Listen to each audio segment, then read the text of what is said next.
your spine straight. Close your eyes. Take a deep breath in and exhale. Take a deep breath in and exhale.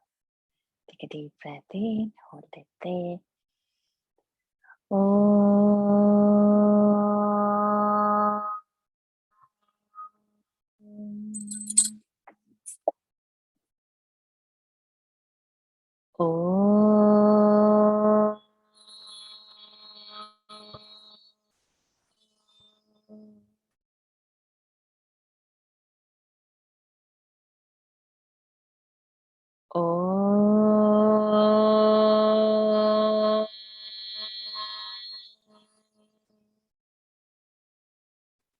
Om Shri Ganeshaya Namaha.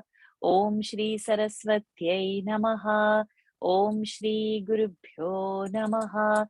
Samasta Jana Kalyane Niratam Karunamayam Namami Chinmayam Devam Sadgurum Brahma Vidvaram Sadgurum Brahma Vidvaram Yoantah Pravishya Mama Vachamimam Prasuptam Sanjeevayatyakhila Shakti Dharasvadhamna अन्यांश हस्तचरण श्रवणत्वगादीन् प्राणान्नमो भगवते पुरुषाय तुभ्यं प्राणान्नमो भगवते पुरुषाय तुभ्यं ॐ नमो भगवते वासुदेवाय शुक्लांबरधरं विष्णुं शशिवर्णं चतुर्भुजं प्रसन्नवदनं ध्यायेत् सर्वविघ्नोपशान्तये ईश्वरः परमः कृष्णः सच्चिदानन्दविग्रहः अनादिरादिर्गोविन्दः सर्वकारणकारणं कृष्णं नारायणं वन्दे कृष्णं वन्दे व्रजप्रियं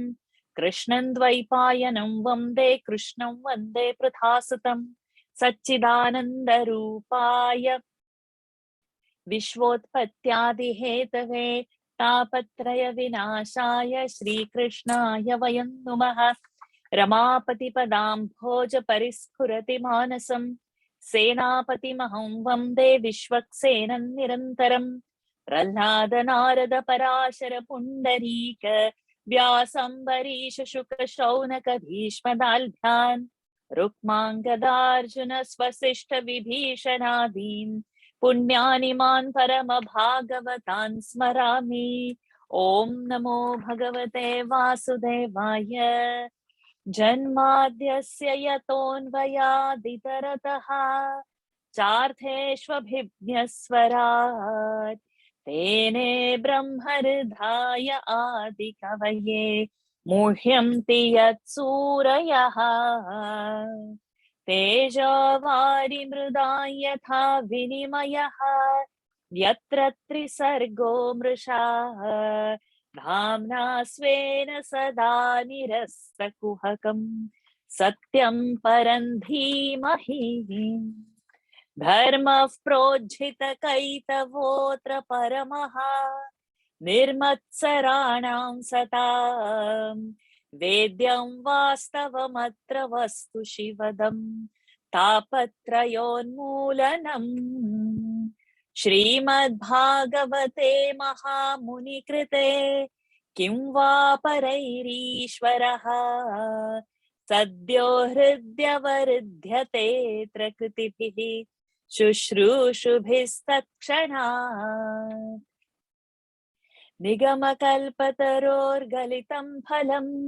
शुकमुखादमृतद्रवसंयुतं पिबत भागवतं रसमालयं मुहुरहो रसिका भुवि भावुकाः यं प्रव्रजन्तमनुपेतमपेतकृत्यं द्वैपायनो विरह कातरः जुहाव पुत्रेति तन्मयतया तरवोऽभिनेदुः तं सर्वभूतहृदयं मुनिमानतोऽस्मि यस्वानुभावमखिलश्रुतिसारमेकम् अध्यात्मदीपमतितितीर्षतान्तमोऽन्धम् संसारिणां करुणयाः पुराणगुह्यम् तं व्याससूनुमुपयामि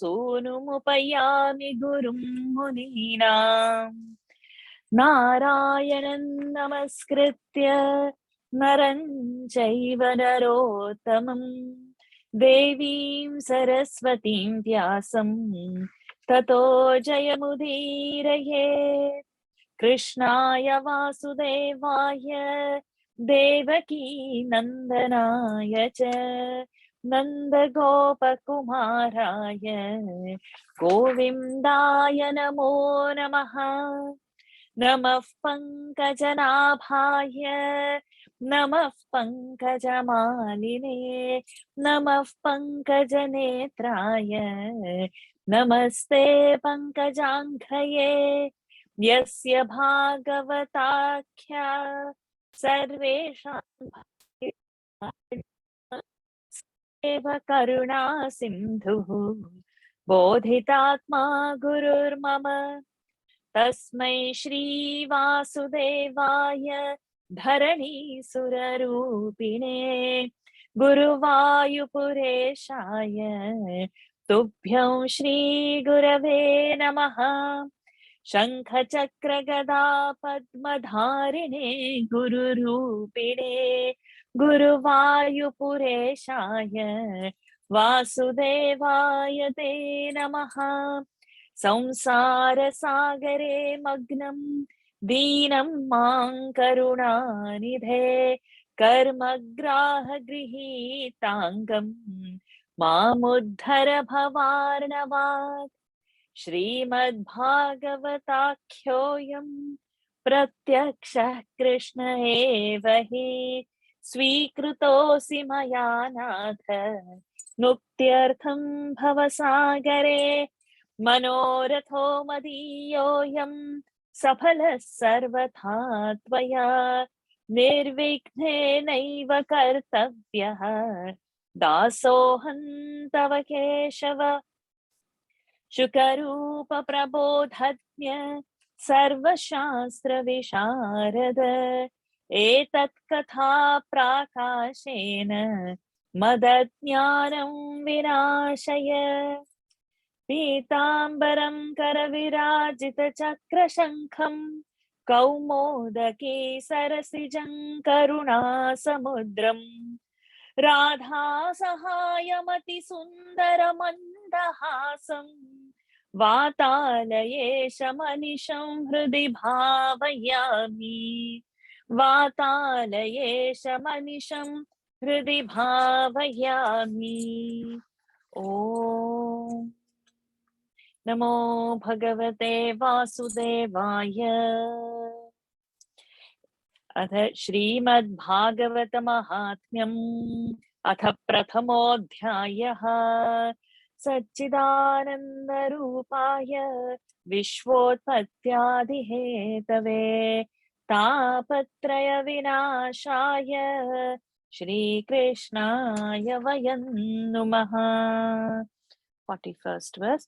नारद उवाच दृष्ट्वा दूरात् गतः सोऽहं कौतुकेन तदन्तिकम् मां दृष्ट्वा चोत्थिता बाला विह्वला चाब्रवीद्वचः. So we have seen till here. It's a story between a story. Suta and Shaunaka's conversation was going on. Then the question was, how did Narada know Bhagavat? So then when Suta is relating in that story, this story comes that once upon a time, when there was this kind of a sabha, where this Sanat Kumaras were there, when they spotted Narada, they asked him, oh, you are such a great yogi, why are you having an elongated face? To that Narad was replying that everybody said that Prithvi is very good. So I went to this place, this place, this place. He enumerates all the pilgrim places. And what he saw was something which is not worthy of what the place was supposed to be. Right? Everybody is so selfish. There is satyam nasti tapaha. There is no shaucha. There is no danam. There is no daya. All that he was saying. Then this finally he sees some lady is crying. And then there are two older men in front of her. And then there are several ladies who are consoling her around her. This is the scene. And then this all he has društva durat. So everything he has seen from far. Then kautukena, with his curiosity, he goes closer. Then when mam društva, seeing me, uthita, that bala, she stood up, vivhala, with very much in pain and agony. Cha and bravid vachaha. She said the following things. So this is the story we have seen so far. We go ahead. So where are my kids first? Who's starting today? Yes, we have Anika. We have, do we have all three? I don't see. Okay, so let's start with Anika, Anish, Arjun, Lakshmi ji. Let's start. Balo vacha.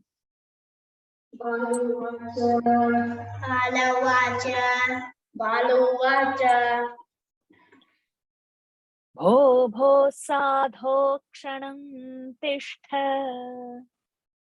भो भो साधो क्षणं तिष्ठ भो भो साधो क्षणं तिष्ठ Anika, भो भो साधो क्षणं तिष्ठ. Very good. मच्चिन्तामपि नाशय. मच्चिन्तामपि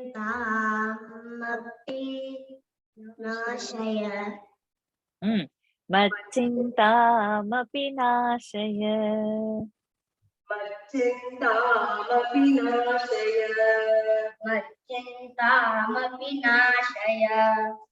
दर्शनं तव लोकस्य.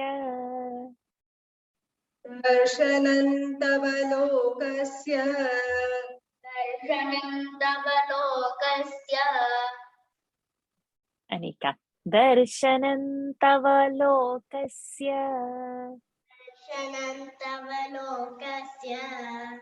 Excellent. सर्वथा घहरं परम्.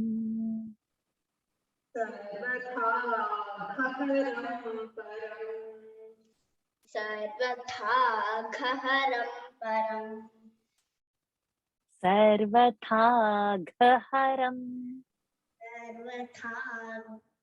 घहरं परम्. Very good.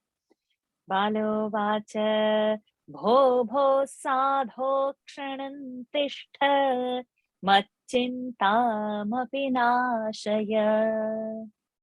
बालो वाच भो भो साधो क्षणं तिष्ठ मच्चिन्तामपि नाशय. बालो वाच भो भो साधो क्षणं तिष्ठ मच्चिन्तामपि नाशय. Very good. Anika, बालो वाच भो भो साधो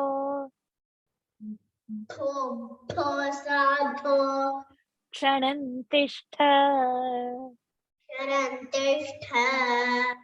मच्चिन्तामपि नाशय.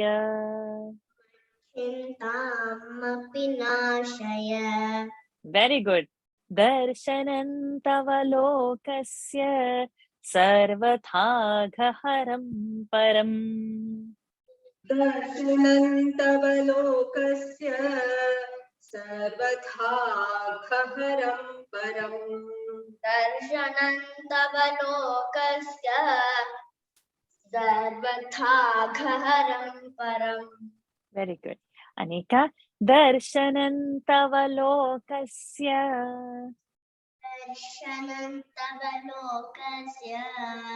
सर्वथा घहरं परम्.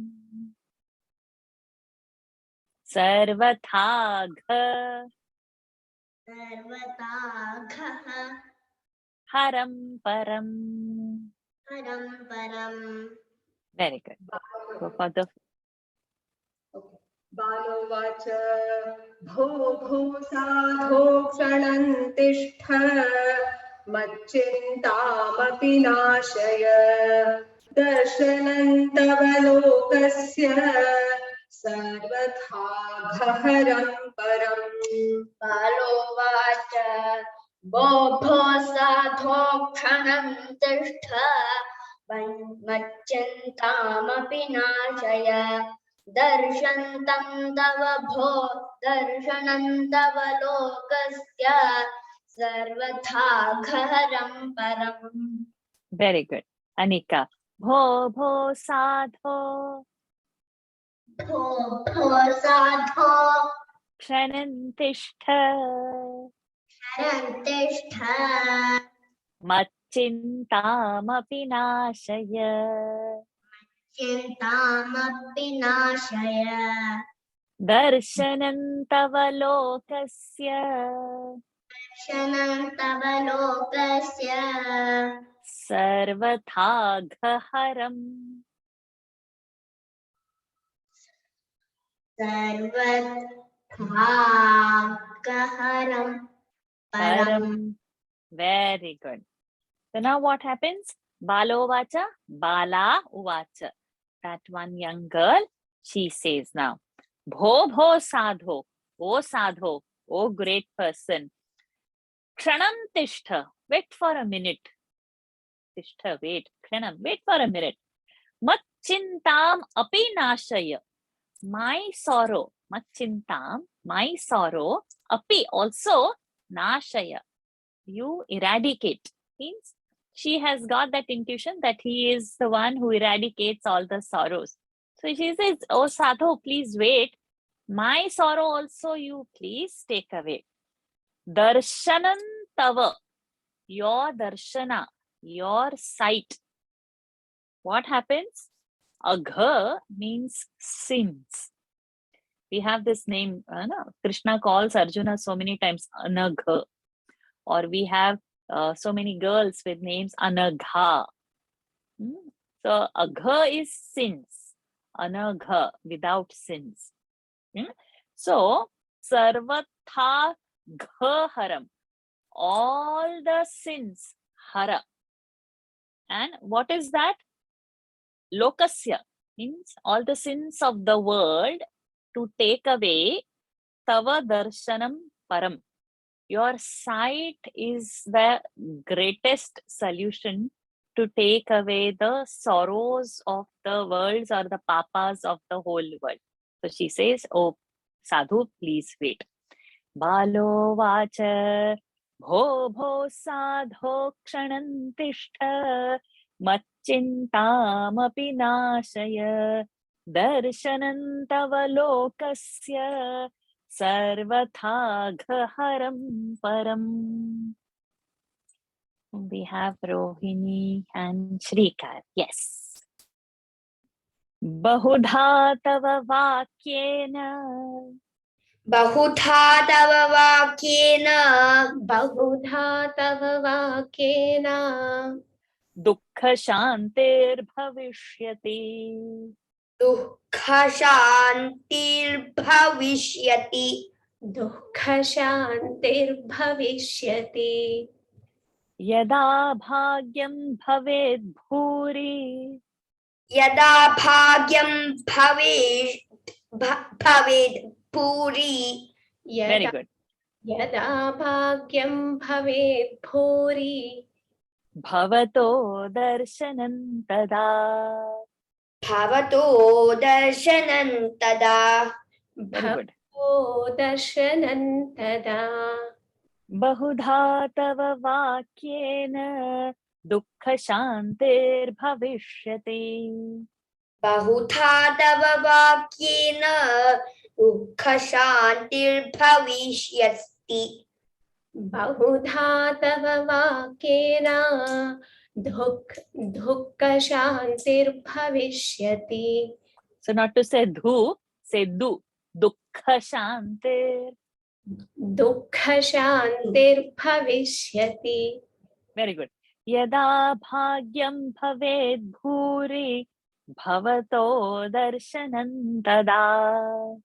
यदा भाग्यं भवेत् भूरि भवतो दर्शनं तदा यदा भाग्यं भवेत् भूरि भवतो दर्शनं तदा Very good. बहुधा तव वाक्येन बहुधा तव वाक्येन दुःखशान्तिर्भविष्यति यदा भाग्यं भवेत् भूरि भवतो दर्शनं तदा Awesome. Excellent. बहुधा तव वाक्येन दुःखशान्तिर्भविष्यति यदा भाग्यं भवेत् भूरि भवतो दर्शनं तदा Very good. So, bahudha, much, by your words, tava vakyena, tritiya vakyena, so which shows instrumental case. By your words, dukkha shantir bhavishyati, maybe my dukkha shanti will happen, maybe my sorrows will end. Yada bhagyam bhaved bhuri, bhuri means abundant.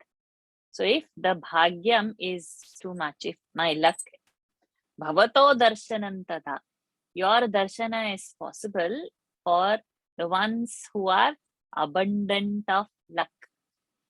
So she already knows his presence. He is acknowledging his presence, that it is so very lucky to have your sight. So, and this is possible because probably I am lucky to see you. This is what she is meaning in that. Bhuri is abundant. So, bhagyam bhaved bhuri. If you have too much of luck, if you have abundant of grace, then your darshan is possible. Yada, if. And tada, then. Like that. That is the yada tada. That is the phrase that is commonly used.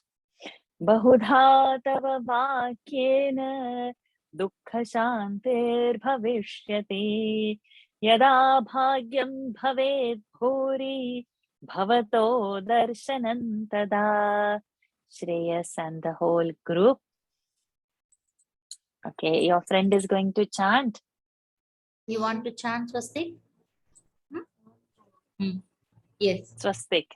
Swastik is name? Okay. Naradu. So Shardaji, first you start and it will end with him. So Swastik, you pay attention. Before you, there will be 3 chanters, so you will get it correctly. Naradu Vacha. Narada Vacha.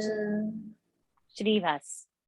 Narada Vacha Narada Vacha Narada Vacha. Very good. Kasitvam kavimauche maha. Kasitvam kavimauche maha. Kavimoche ma. Ha. Chema. We have to give a visarga. There is lopa over there. Maha. Kasitvam kavimauche maha. Kasitvam kavimauche maha. You can read. He doesn't know how to read Devanagari script. So it's going to be difficult. Okay. Kasitvam kavimau che maha. Naryah kaf padmalochanaha. Naryah kaf padmalochanaha. Naryah Kaf.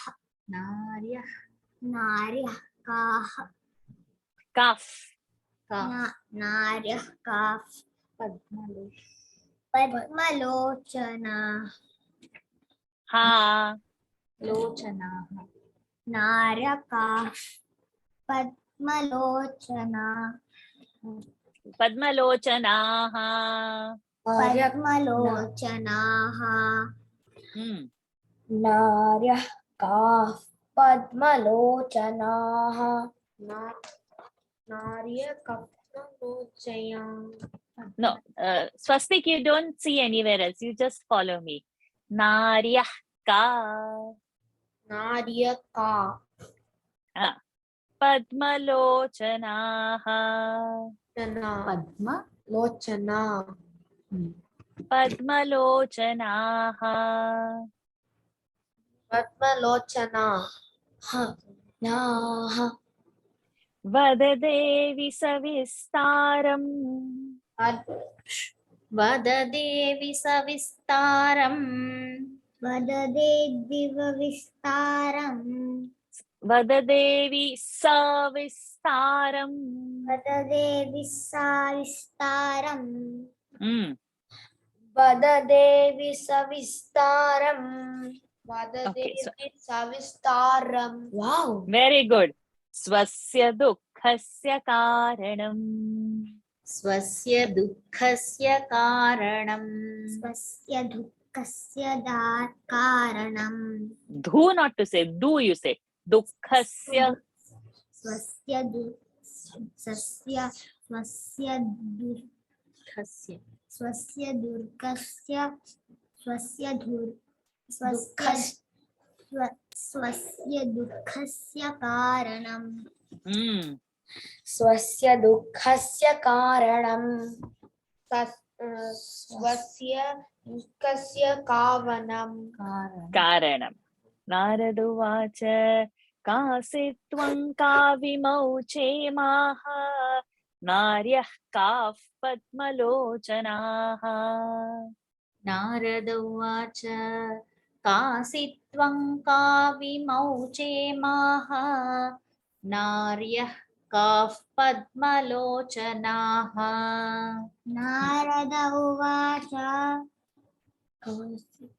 Kasitvam kasitvam kavimauche maha narya kaha padmalochanaha.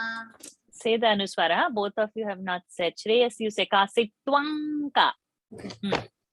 Narada uvacha kasitvam kavimauche maha naryah ka padmalochanaha. Swastik, repeat after me only. Kasitvam Kasitvam kavimau chemaha. Kavimau kavimauche chemaha. mana Chemaha. maha Naryah kaf narya ka padmalochanah. Vadadevi savistaram swasya dukkhasya karanam. Vadadevi savistaram swasya dukkhasya karanam. Vadadevi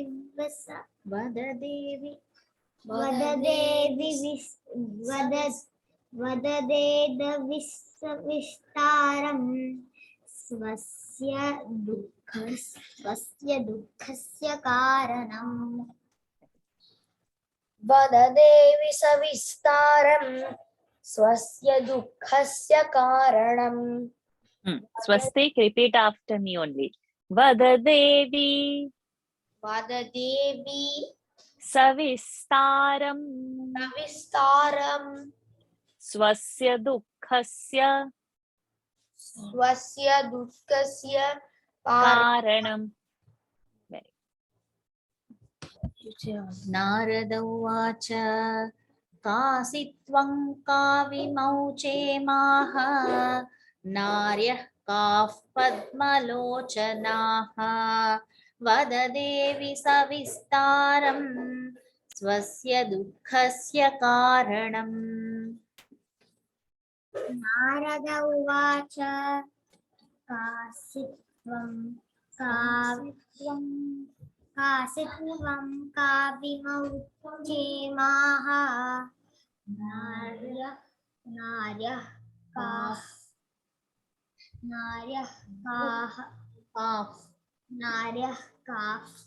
padmalochanaha. वद- वददेवि सविस्तारम् स्वस्य दुःखस्य कारणम् Awesome. Narada उवाच कासित्वं काविमौचेमाः नार्यः काः पद्मलोचनाः वददेवि सविस्तारं स्वस्य दुःखस्य कारणम्. Very good. Now for you, Swastik, just repeat after me. Kasitvam ka. Kasitvam कासैत्वं kavimau काविमौ chemaha क्षेमाः naryah ka नार्यः काः padmalochanaha पद्मलोचनाः vadadevi savistaram वददेवि सविस्तारम् स्वस्य दुःखस्य कारणम्. स्वस्य दुःखस्य कारणम्. Very good. So then Narada says, Kasi tvam, who are you? Kasi, ka asi tvam, tvam, who are you? Kau imau, there is sandhi over there. Ka. So ka vimau, kau imau, it is dual, speciality of some. Imau, these two are who?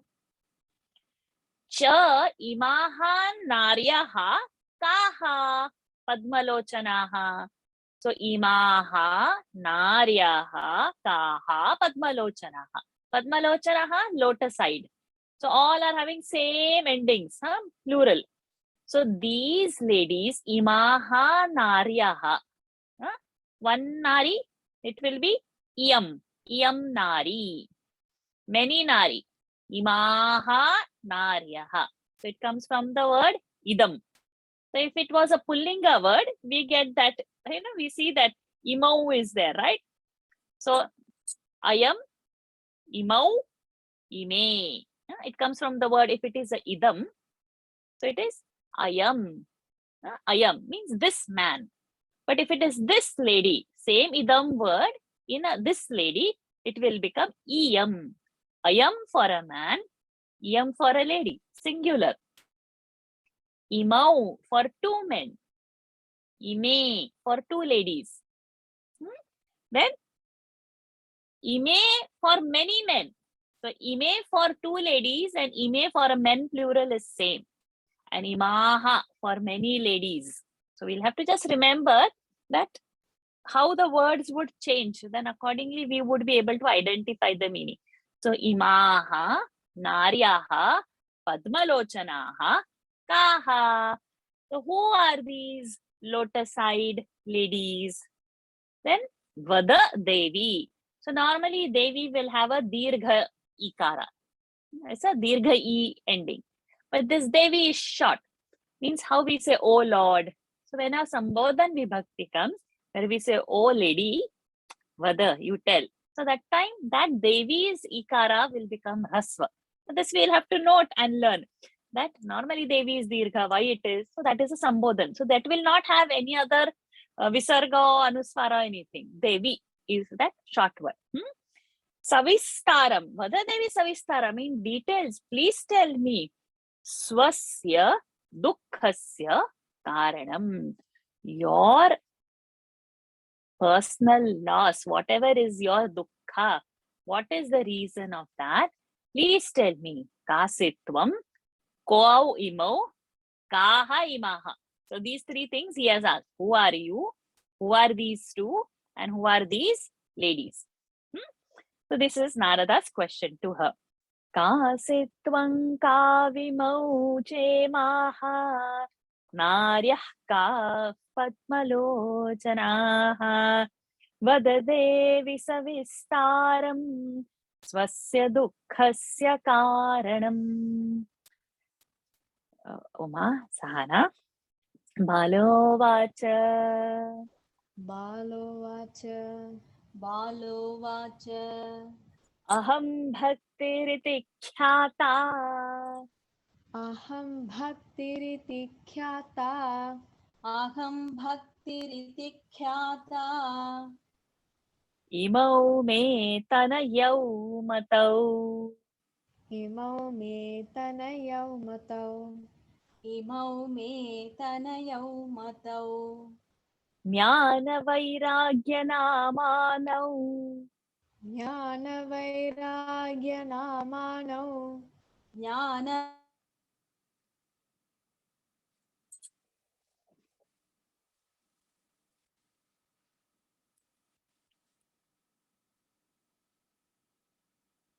Is it lost for only me or we have lost her?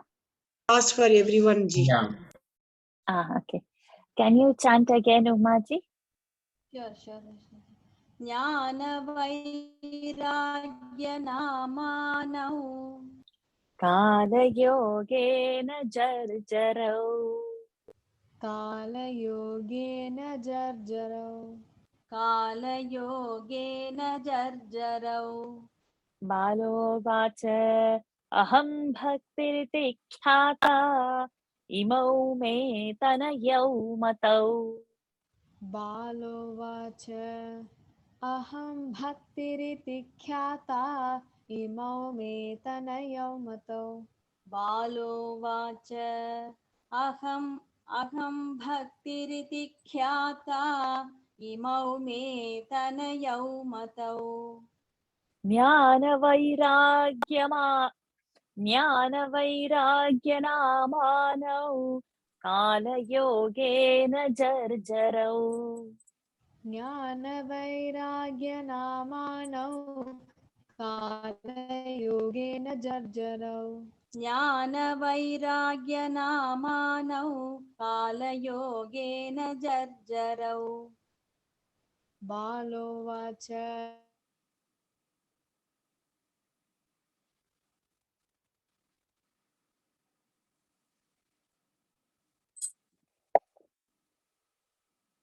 I must hear you, Sahana.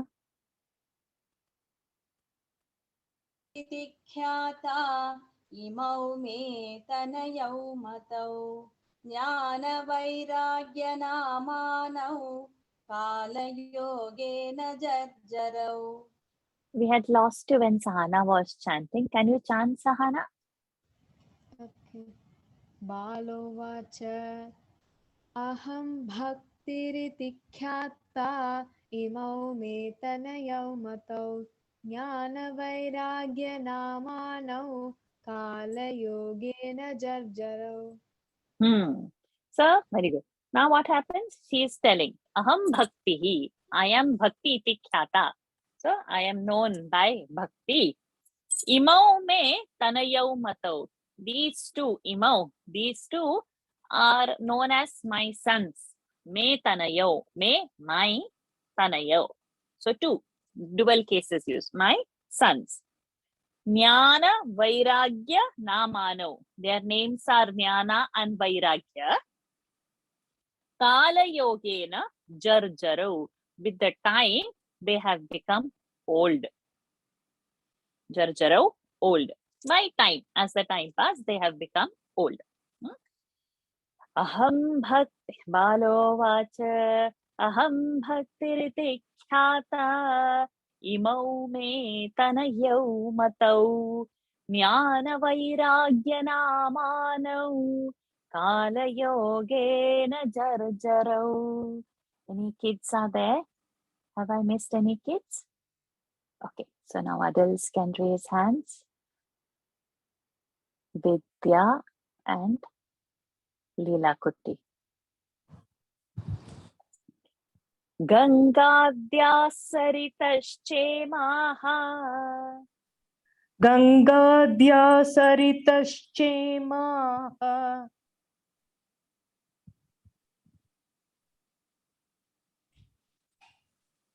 You want to chant Leela Kutti?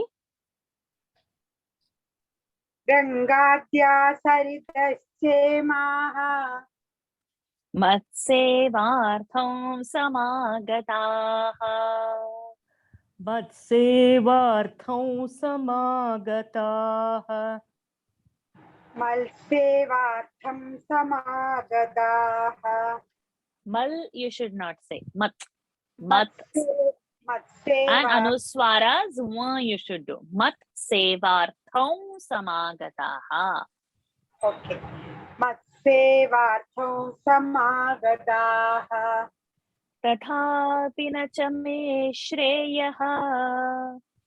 तथापि न च मे श्रेयः Tathapi na cha me shreyaha. Shreyaha is not there. Shreyaha. Tathapi na cha me shreyaha. Savitaya surairapi. सविताया सुरैरपि Savitaya surairapi. Gangadhya saritaschemaha matsevartham samagataha. गङ्गाद्या सरितश्चेमाः मत्सेवार्थं समागताः Gangadhya saritashemaha. Matsevartham samagataha. Tathapi na cha me shreyaha sevitaya surairapi. तथापि न च मे श्रेयः सेविताया सुरैरपि Tathapi na cha me shreyaha. Sevitaya surairapi. Sevitaya surairapi. Go for the full verse. गङ्गाद्या सरितश्चेमाः मत्सेवार्थं समागताः तथापि न च मे श्रेयः सेविताया सुरैरपि Gangadhya saritashemaha. Matsevartham samagataha. Tathapi na cha me shreyaha. Sevitaya surairapi. Very good. So now his question was that kasitvam. For that answer is aham bhakti. Kau imau. Imau tanayo. Then kaha naryaha. So for that answer is gangadhyaha saritascha imaha. Imaha saritaha. Rivers like Ganga Adi, Gangadhyaha. These are rivers. Mat sevartham. In my seva, for my seva, samagataha. They have come. Tathapi. Then also, nacha me shreyaha. I'm not feeling happy about it. Sevitaya surairapi. Even when goddesses are serving me, I'm getting served by all these divine rivers, divine goddesses. I'm not feeling happy about it. Ganga, you can mute yourself. Ganga tyasaritaschemaha matsevartham samagataha tathapi na cha me shreyaha sevitaya surairapi. Vani, Lataji. Idanim shrunu me mat. Idanim shrunu madvartam. Idanim shruну madvartam. Idanim shruну madvartam. Satchittastvantapodhanam. Satchittastvam tapodhanam. Again, nakara, anuswara. Satchittastvantapodhanam. Satchittastvantapodhanam. Satchittastvantapodhanam. Varta me vitatapyasti. Varta me vitatapyasti. Varta me vitatapyasti. तां श्रुत्वा सुखमावह. तां श्रुत्वा सुखमावह. तां श्रुत्वा सुखमावह. इदानीं शृणु मद्वार्तां सच्चित्त्वस्तन्तपोधनम्. इदानीं शृणु मद्वार्तां सच्चित्तस्त्वं तपोधनम्. इदानीं शृणु मद्वार्तां सच्चित्सत्त्वं तपोधनं. Sattvam no. Sattvam is not there. Satchittasvam tapo. सच्चित्तस्त्वं तपोधनम्. Both of you have missed that Anuswara. Vartame vitatapyaste तां श्रुत्वा सुखमावह. वार्तामे वितताप्यस्ते तां श्रुत्वा सुखमावह. वार्तामे वितताप्यस्ति तां श्रुत्वा सुखमावह. इदानीं शृणु मद्वार्तां सच्चित्तस्त्वं तपोधनम्. वार्तामे वितताप्यस्ते तां श्रुत्वा सुखमावह. इदानीं शृणु मद्वार्तां सच्चित्तस्त्वं तपोधनम्. वार्तामे वितताप्यस्ति तां श्रुत्वा सुखमावह. Very good. So now she says, Idanim shrunu madvarta. Now my varta, my story, shrunu, you listen. Satchittaha, with attentive mind. Tvam tapodhana. So, tvam, tapodhana, one who is rich with all his tapas. So you, O tapodhana, shrunu, you listen. What? My varta. With how? Satchittaha. With your full mind. Idanim, now. So now you listen to my story. Varta me vitata.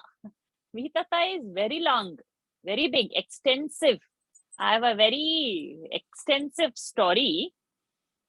And probably after hearing that, Sukhamavaha, maybe you will bring me, or maybe you will invoke me, or maybe I might invite some Sukha in me by making you listen to my story. Okay. Idanim shrunu madvarta satchittasvam tapodhanam varta me vitatapyaste tam shrutva sukhamavaha. Tam vartam shrutva sukhamavaha. Okay. Then we have Hamsanandini and Radhika. उत्पन्ना द्रविडे साहम्. उत्पन्ना द्रविडे साहम्. उत्पन्ना द्रविडे साहम्. वृद्धिं कर्णाटके गता. वृद्धिं कर्णाटके गता. वृद्धिं कर्णाटके गता. क्वचिन् महाराष्ट्रे. क्वचिन् महाराष्ट्रे. क्वचिन् महाराष्ट्रे. गुर्जरे जीर्णतां गता. गुर्जरे जीर्णतां गता. गुर्जरे जीर्णतां गता. गुर्जरे जीर्णतां गता. उत्पन्ना द्रविडे साहम् वृद्धिं कर्णाटके गता. उत्पन्ना द्रविडे साहं वृद्धिं कर्णाटके गता. उत्पन्ना द्रविडे साहं वृद्धिं कर्णाटके गता. क्वचिन् महाराष्ट्रे गुर्जरे जीर्णतां गता. क्वचित् महाराष्ट्रे गुर्जरे जीर्णतां गता. गुर्जरे जीर्णतां गता. क्वचिन् महाराष्ट्रे गुर्जरे जीर्णतां गता. उत्पन्ना द्रविडे साहं वृद्धिं कर्णाटके गता. क्वचिन् महाराष्ट्रे गुर्जरे जीर्णां गता. Kwachin is not there, no double ch, and it is Jirnatang Gata. Jirnatang Gata. Okay, Guruji. Radhika ji. उत्पन्ना द्रविडे साहं वृद्धिं कर्णाटके गता. क्वचिन् महाराष्ट्रे गुर्जरे जीर्णतां गता. So now she is telling her story. Utpanna Dravide. In Dravida area, I was born. Then Saham Vruddhim Karnatake Gata. Then I was born there, and then with that I attained maturity where? In Karnataka. Then what happened? Kwachin Maharashtra. And little bit here and there, somewhere here and there in Maharashtra, I was existing probably. Gurjare in Gujarat. Jirnatang Gata. Jirnata means probably we can say old or full ripe condition. So she is telling her story from Dravid Desha to Karnataka to Maharashtra to Gujarat. So her starting was good. Karnataka she was flourishing, Maharashtra little diminishing, and by the time Gujarat came, Jirnatang Gata, her story.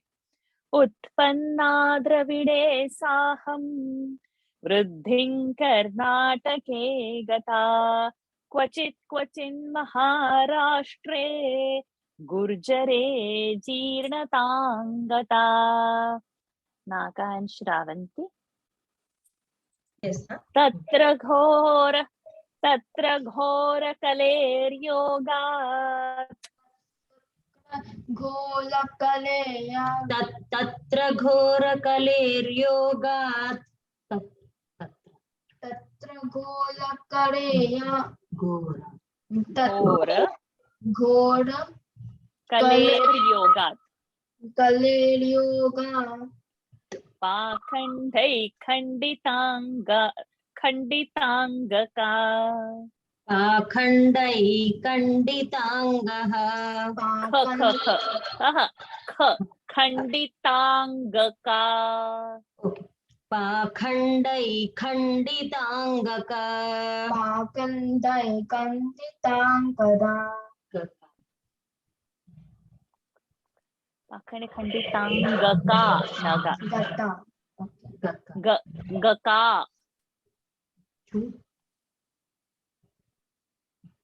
Chippu. Pakhandai Khanditangaka.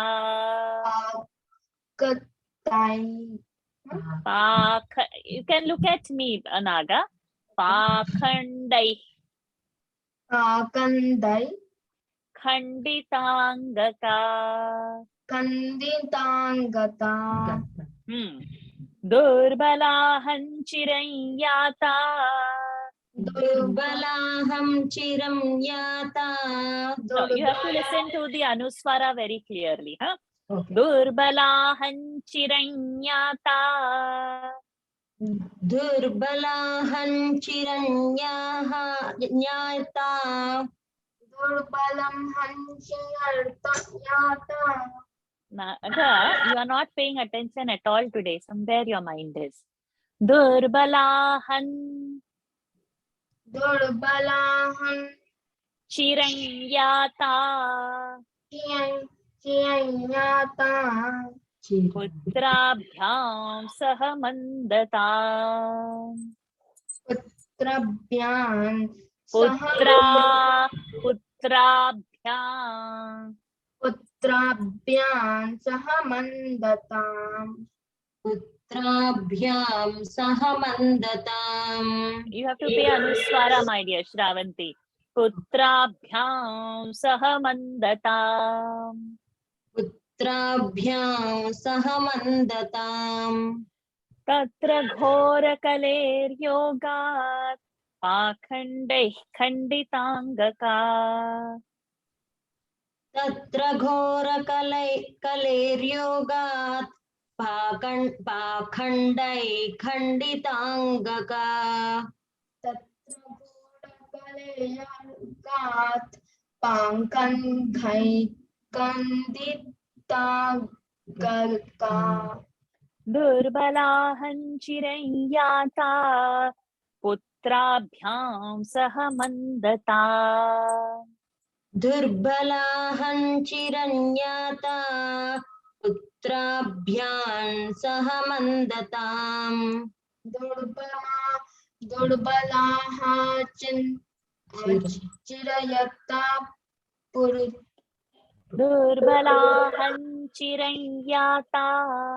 Durbalahan Chirayata Putrabhyam Sahamandatam. Say the full verse. Tatra ghora kaleryogat pakhandai khanditangaka. Durbalahan chiranyata putrabhyam sahamandatam. Tatra Dore Kaleyaga Tatra ghora Tatra Gora kaler yogat Kaleyorga pakhandai Pakandai khanditangaka. Kanditangata. Durbalahan chiranyata Durbalahan Chirayata putrabhyam sahamandatam. Putrabhyam Sahamandatam. So then what happens? Tatra. So when she has reached now Gujarat, now she says Tatra ghora kaler yogat. Because of the influence of the Kali, pakhandaihi khanditangakaha. There was lot of break in her. So it was all frightening. She was completely mutilated over there. Durbalaham chiranyata. So as the time passed, I became durbal. I became weak. There was no strength in me. And this with putrabhyam saha, with the kids, with these two kids. So whenever this saha word comes, the vibhakti will be tritiya vibhakti. So over here putrabhyam will be tritiya vibhakti in dvivachan. Mandatam, I became slow, I became sluggish. So with all influence and all, so she became not only matured, old, but she became weak and she was very badly mutilated. Tatra ghora kaler yogat pakhandai khanditangaka durbalahan chiranyata putrabhyam sahamandatam. Parvati Nirupama. Vrindavanam punah prapya. Vrindavanam punah prapya. Vrindavanam punah prapya. Punah prapya. Punah prapya. Punaf. Punah prapya. Parvati ji, I'll take you in the next one. Please hold on. We'll do with these two. Navineva surupini. Navineva surupini. Navineva surupini. Jatahay yuvati samyak. Jatahay yuvati samyak. Jatahi suvati samyak. Preshtarupatu sampratam. Preshtarupatu sampratam. Preshtarupatu samvrata. Vrindavanam punah prapya. Navineva surupini. Vrindavanam punah prapya. Navineva surupini. Vrindavanam punah prapya. Navineva surupini. Jatahay yuvati samyak. Preshtarupatu sampratam. Jatahay yuvati samyak. Preshtarupatu sampratam. Jatahay yuvati samyak. Preshtarupatu sampratam. Sampratam. I do the full. Vrindavanam punah prapya. Navineva surupini. Jatahay yuvati samyak. Preshtarupatu sampratam. Vrindavanam punah prapya. Navineva surupini. Jatahay yuvati samyak. Preshtarupatu sampratam. Very good. So, Vrindavanam punah prapya. So, having reached Vrindavan, Navineva surupini. I became surupini. I got my rupa back as though new. And Jataham yuvati. I became young again. Samyak. And Preshtarupatu sampratam. Sampratam means now. Now I'm Preshtarupa. All my exterior beauty and all is fantastic now. So I became young. Means the bottom line is, having reached Vrindavan, this bhakti, she became very young. Vrindavanam punah prapya. Navineva surupini. Jatahay yuvati samyak. Preshtarupatu sampratam. Parvati ji, come now, and Lata ji, you come. Lata Kartik. Imau tu shaitavatra. Imau tu shaitavatra. Imau tu shaitavatra. Sutau me klishyata shramat. Sutau me klishyata shramat. Sutau me klishyata shramat. Idam sthanam parityajya. Idam sthanam parityajya. Idam sthanam parityajya. Sthanam. Idam sthanam parityajya. Videsham gamyate maya. Videsham gamyate maya. Videsham gamyate maya. Imau tu shaitavatra. Sutau me klishyata shramat. Imau tu shaitavatra. Sutau me klishyata shramat. Imau tu shaitavatra. Sutau me klishyata shramat. idam sthanam parityajya videsham gamyate maya.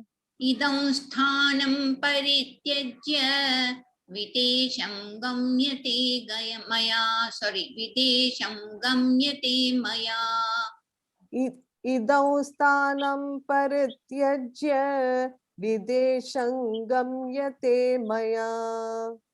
Imau tu shaitavatra sutau me klishyata shramat idam sthanam parityajya videsham gamyate maya. Excellent, Parvati Amma. Thank you. Imau tu shaitavatra sutau me klishyata shramat idau sthanam parityajya videsham gamyate maya. Parityajya. Very good. Imau tu shaitau atra. So there is sandhi. Shaitavatra, shaitau atra. So we have no dual cases there, speciality. So imau tu shaitau atra, over here, these sleeping ones, imau, these sleeping, sutau me, my sons, klishyataha shramat. Klishyataha. They are in very much agony. They are in pain. Due to what? Shramat. Because of this exhaustion, because of this tiring journey. Idam sthanam parityajya. Idam, this sthanam, place, parityajya, having left. Videsham gamyate maya. I've been planning to go in another place. Videsham gamyate maya. So, aham gacchami normally is the usage that I will go. But over here, this is called as a karmani sentence. Maya gamyate. Going is done by me. So we don't have this kind of usage in English that going is done by me. But in Sanskrit it is used. So such sentences are called karmani. So the normal sentence would have been aham gacchami, I will go. Or aham gamishyami, I will go. I am going, aham gacchami. So over here, maya gamyate. The going will be done by me. Because these two are they are very tired and they are very suffering because of this exhaustion, she is telling.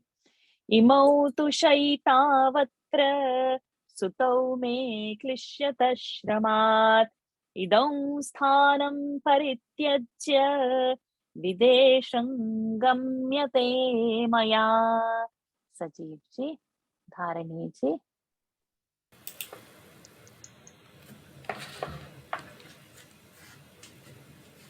Okay. Jaratvam samayatau. Oh, is it Jarat Tat? In my book, it is Jarat Tattvam. Oh, Jarat, sorry. Yeah, Jarat yeah, correct. Yeah, okay. Jarathatvam samayatau. Jarat Tattvam Samayatau. Only that Mahapuran. Jarathatvam samayatau. Jarat Tattvam Samayatau. There's a background noise. Huh?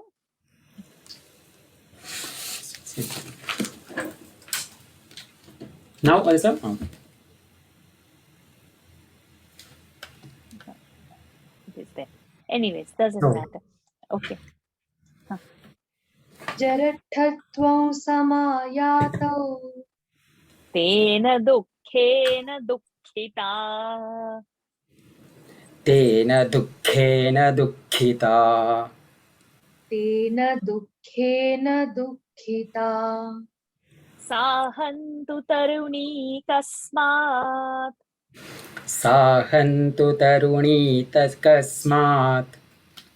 Sahantu taruni kasmat. Sutau vruddha vimau kutaha. Sutau viddha vimau kutaha. Sutau vriddha vimau kutaha. Jarathatvam samayatau tena dukkhena dukkhita. Jarathatvam samayatau tena dukkhena dukkhita. जरठत्वं समायातौ तेन दुःखेन दुःखिता साहन्तु तरुणी कस्मात् सुतौ वृद्धा विमौ कुतः साहन्तु तरुणी कस्मात् सुतौ वृद्धा विमौ कुतः साहन्तु तरुणी कस्मात् सुतौ वृद्धा विमौ कुतः जरठत्वं समायातौ तेन दुःखेन दुःखिता साहन्तु तरुणी कस्मात् सुतौ वृद्धा विमौ कुतः जरठत्वं समायातौ तेन दुःखेन दुःखिता साहन्तु तरुणी कस्मात् सुतौ वृद्धा विमौ कुतः So now she says, Jarathatvam samayatau. So when the samayatau has come, we should know that she is talking about two sons. So Jarathatvam, they have come to their old age. Tena dukkhena dukkhita. With that, I am suffering that suffering of their old age. They are old. Saham tu taruni. But I am young. They are old. Kasmat sutau. From where these children, vruddhau. So there is a sandhi. Vruddha vimau, vruddhau imau kutaha. From where the children are old and mother is young. Tena dukhi, tena dukkham. Tena dukkhena dukkhita. This is her problem. That her sons are old, lying over there out of exhaustion, and she, being their mother, is young. So this is her suffering. And this is her question. How come she is young and sons are staying as old and jarjara and jaratha and like this? So weakling. This is her problem. Jarathatvam samayatau tena dukkhena dukkhita saham tu taruni kasmat sutau vruddha vimau kutaha. We'll just finish those two verses. Lataji Radhakrishnanji. Trayanam sahacharitvat. Trayanam sahacharitvat. Trayanam sahacharitvat. Vaipareityam kutastitam. Vaiparityam kutastitam. Vaiparityam kutastitam. Ghatate jaratha mata. Ghatate jaratha mata. Ghatate jaratha mata. Tarunau tanayaviti. Tarunau tanayaviti. Tarunau tanayaviti. Trayanam sahacharitvat vaiparityam kutasthitam.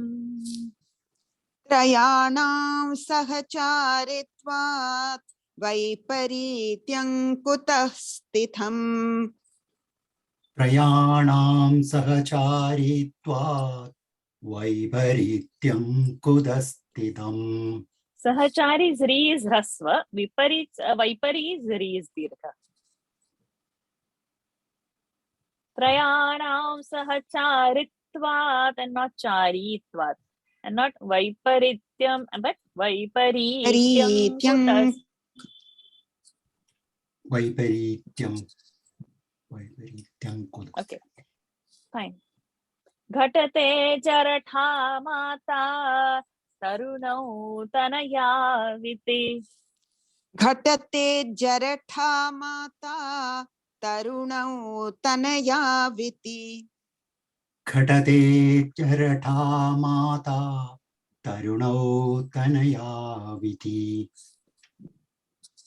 Trayanam sahacharitvat वैपरीत्यं कुतः स्थितं घटते जरठा माता तरुणौ तनयाविति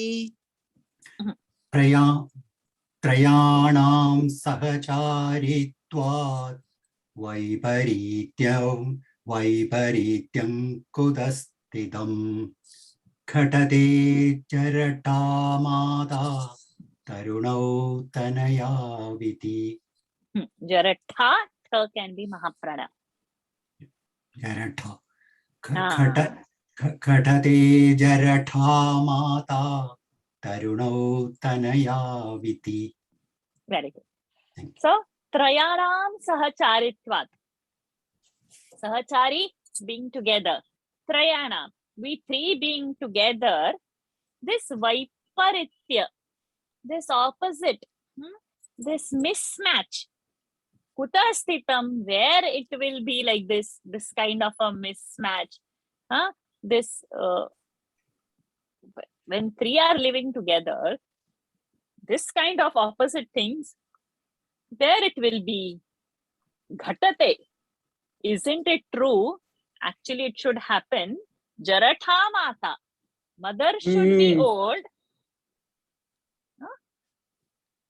And tarunau tanayau. Tanayau iti. So there is a sandhi. Tanayaviti, tanayau iti, tarunau tanayau. The children should be, the son should be young and the mother should be old iti. Isn't it should be like this? Like that is the question. You can mute yourself. Trayanam sahacharitvat vaiparityam kutassthitam ghatate jaratha mata tarunau tanayaviti. Last one we'll do quickly. Shreyas and Sharda.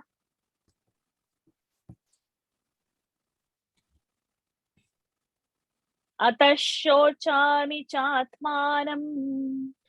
अतः शोचामि चात्मानम् अतः शोचामि चात्मानं विस्मयाविष्टमानसा विस्मयाविष्टमानसा विस्मयाविष्टमानसा वदयोगनिधे धीमन् वदयोगनिधे धीमन् वदयोगनिधे धीमन् कारणं चात्र किं भवेत् कारणं चात्र किं भवेत् कारणं चात्र किं भवेत् अतः शोचामि चात्मानं विस्मयाविष्टमानसा अतः शौचामि चात्मानं शोचामि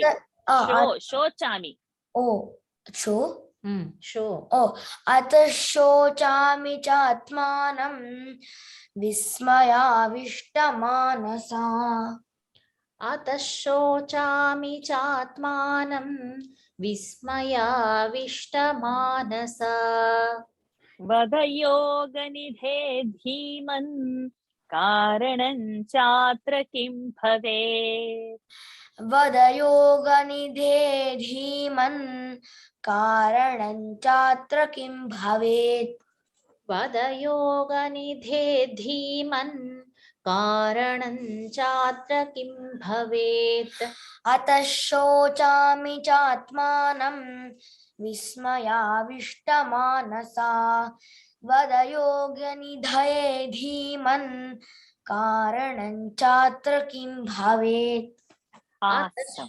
Thank you, teacher. अतः शोचामि चात्मानं विस्मयाविष्टमानसा वदयोगनिधे धीमन् कारणं चात्र किं भवेत्. Very good. So ataha, therefore, shochami, I am thinking. So that ending decides how it is I am thinking. That shochami. It is not shochati. Shochami, I am. So that ending, that mi, ami ending is deciding that it is I. I am thinking. Chatmanam vismaya vishtamanasa. Tritiya manasa. with this wonder, with this mind of wonder, I am thinking, in my mind I am thinking, what I am therefore thinking with this is this wonder, Vada, Yoga Nidhe, Bhiman, O intelligent one, O the treasurer of the yoga, means O tapasvi, Karanam chatra kim bhavet. Kim bhavet atra karanam. Over here, what is the reason? This I am thinking very deeply, like how a mother is young and the children are old. Ataha shochami. And with vismaya, with wonder. So you tell now, Yoga Nidhi, O Narada, O Dhiman, O intelligent one, Karanam atra kim bhavet. What has the reason happened over here is her question now. Ata shochami chatmanam vismayavishtamanasa vada yoga nidhe dhiman karanam chatra kim bhavet. So what is the karanam? He will tell us in the next week. So we will pause over here as our class goes without any time restriction. It is gone again another half an hour extra. But I was seeing at 9:45 we have done only 5 or 6 verses. To keep the pace of the class, I will feel those who know to chant a bit should come forward. Those who don't know at all should wait. When we finish, because there are so many chapters. So first you listen, those who don't know at all. So then you will not delay the class. And by listening, you will slowly develop the ear to listen to the Anuswara or to listen so that the class will progress. Because we have 18,000 verses to do. And the stamina to last is if you have that curiosity. All may not have. If the class slows down very much, everybody else who knows little bit more, they will get bored. So to keep everybody's interest on, the newcomers, it's better to volunteer after a few chapters. Maybe after 10 chapters or something, the newcomers can volunteer. Those who don't know at all. Those who know a little bit can volunteer because the class is meant for those who don't know only. So that is there. But absolute fresher will delay the class proceeding. So if I'm delaying every week like this class, then there is no fun. Once a while to finish a topic when we are doing or something, it's fine. But each time to delay a class like this, it's not good. I can say I have no other work but Bhagavad only to do. But it is not fair that we do it for others. Okay. So from this verse 42 to 54 of today's verses, anybody has any pronunciation issue anywhere? That something is not understood to pronounce? Anything? Any doubts to clear? Yes, can I ask one? I'm Jyoti. Yeah, in 47, there is Tapodhan. It's a Visargon Dhana. Nothing. Tapodhana, like that. Acha. It's not Tapodhanam. It is Tapodhana. Tapodhana, that's all. Okay. So when such a word exists like that, it is Sambodhan Vibhakti. It is called, means it is addressed. Oh Lord, how like that? So oh Tapodhan, Sambodhan in that way. This much. In the same 47, Sachitastvam, Sachit or Sachit? Sachittaha, with the chitta, with your mind, with the attentive mind. Varshaji, verse number 54, Atash shochami chatma now or ma nam? Chatmanam, because pada is ending. Oh, whenever pada ends, the Anuswara rule will be makara over there. Okay. Ata shochami chatmanam. Oh, okay. Got it. Okay. Any more? Fine. Yes. And those who know to chant should volunteer, because I see so many of them are knowing to chant but have not volunteered.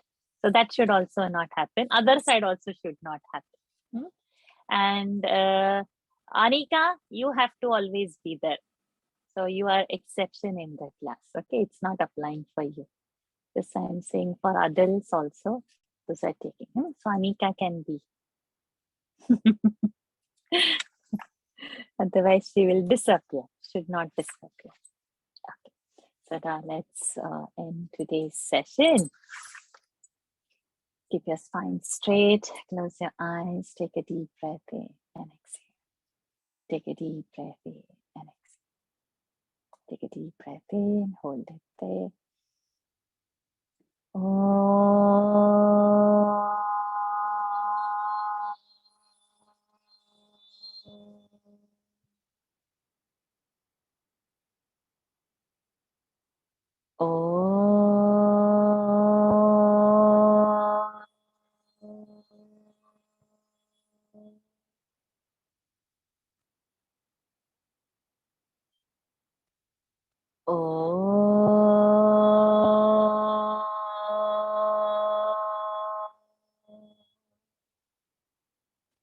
Om Purnamadav Purnamidam Purnat Purnamudachyate Purnasya Purnamadaya Purnameva Vasishyate Om Shanti Shanti Shanti Harihi Om Shri Gurubhyo Namaha Harihi Om Shri Krishna Arpanamastu. Hari Om everyone. See you on next Friday. Hari Om. Thank you, Varshaji. Hari Om Varshaji. Hari Om Varshaji. Hari Om Varshaji. Thank you so much. Hari Om. Thank you. Thank you. Hari Om. Sadar Charan Sparsh Varshaji. Pranam Charan Sparsh. Varshaji, will there be one more day for Bhagavatam? We will introduce. Yeah, I have to, because let me finish the other class. Definitely it has to, not one more day there. I want all 7 days, but as my other classes were finished, we will introduce, because otherwise we won't be able to complete. Yeah. So the target is, it's not just starting, it has to sustain. We have to learn and we have to bring it into our life. We have to bring it in the practice, and we have to complete also the Sankalpa. So yes, that's it will definitely happen. Many other classes, let's see, because so many, on all days there are classes. So when it will take at least 6 months to finish the other classes. By June at least they should finish. Then we'll see. Hari Om Varshaji. Dhanyavad. Hari Om ji. Dhanyavad ji. Dhanyavad. Hari Om, my dear child. Hari Om Varshaji. Thank you. Thank you. Hari Om. Varshaji, can I ask that, is there a class of Swamiji tomorrow, Narad Bhakti Sutra? What time It is on Sunday. It is on Sunday. Okay, what time it is? India 4 time? o'clock. 4 o'clock. 4 p.m. You want him? Yeah, you want English or Hindi? English. I want. Oh, English is late in the night, 7 o'clock. India time? India time. And 4 o'clock India time is Hindi one. Yeah. So I'm there in the group, so I think they will upload there, maybe. Thank you. Hari Om. Hari Om Varshaji. Hari Om ji. Hari Om. I'm ending the session now. Hari Om.